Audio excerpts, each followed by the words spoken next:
plus que jamais aussi, on doit redébattre et rediscuter de souveraineté, parce qu'à mon avis, il y a déjà une bonne partie de la population, et même au-delà, je pense, moi, des 40% de souverainistes, qui de plus en plus veut contrôler l'avenir du peuple québécois. On le voit, par exemple, quand on débat de ressources naturelles ou de ressources énergétiques, ce qu'on entend de plus en plus chez des gens ordinaires, c'est « on veut être maître chez nous ». Bien ça, c'est un pas mal bon début pour la souveraineté. Pour moi, cependant, le pays doit avoir un sens, pour moi et pour Québec solidaire, bien sûr. Et c'est donc ainsi que j'en parle, du sens de ce pays. Et là, c'est le 30 secondes de plug.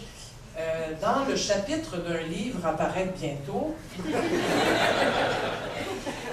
Donc, je vais vous lire seulement quelques phrases parce que j'ai travaillé fort pour les écrire. Puis là, quand j'ai fini de préparer ça pour ce soir, je me suis dit, ben, je m'étais forcé pas mal, fait qu'il me semble que ça va. Donc, pourquoi les réécrire? Alors, pourquoi un pays du Québec en 2011? Parce qu'un peuple francophone, minoritaire en Amérique du Nord, a besoin de pouvoir accru pour déployer ses ailes, tout en préservant sa langue et sa culture, pour négocier d'égal à égal des relations harmonieuses avec les autres provinces canadiennes, pour construire un projet de société.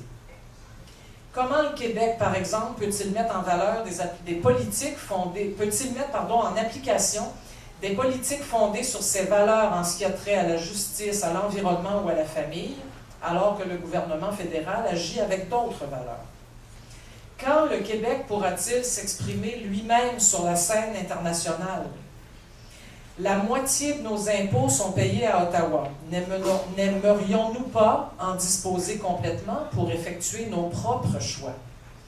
Finalement, ne serait-il pas vraiment stimulant de devenir maître chez nous dans tous les domaines, de décider nous-mêmes de notre développement économique et énergétique?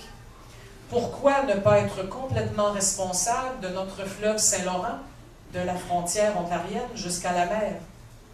Pour moi, la souveraineté, c'est ça. C'est mettre en œuvre nous-mêmes nos projets politiques, économiques, culturels et sociaux. Ce serait un défi extraordinaire à relever en cette ère de nivellement culturel. La diversité culturelle à l'échelle de la planète n'est-elle pas préférable à l'homogénéisation qui engendre aliénation et ennui? Le pays du Québec existe déjà au fond de moi et dans le cœur de millions de Québécoises et Québécois.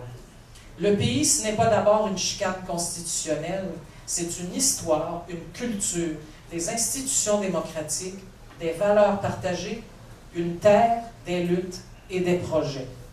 Un pays se respire, s'entend, se vit au quotidien dans les villes et les villages. Le Québec que j'aime, c'est que la nation québécoise partage son territoire avec 11 nations autochtones, fières de leur langue, de leur tradition et de leur culture. Le Québec auquel je suis profondément attaché, c'est celui des gens, des paysages, des défis individuels et collectifs. C'est le pays des Michaud, Pelletier, Tremblay, mais aussi des Bizarri, Diouf, Mengarigul et Gazal. C'est le pays d'une langue commune que je chéris et dont je découvre encore et encore la poésie et la clarté. Je veux que le pays du Québec permette à nos enfants et petits-enfants de vivre, travailler, commercer en français. Le Québec que j'aime est optimiste, ouvert au changement, audacieux. Il ne se complaît pas dans l'amertume et l'hostilité vis-à-vis ce qui le remet en question. Mon Québec à moi est combatif lorsqu'il s'agit de défendre ses valeurs fondamentales, sa culture et sa langue, mais il est curieux devant la différence qui l'interpelle. Suite mardi prochain.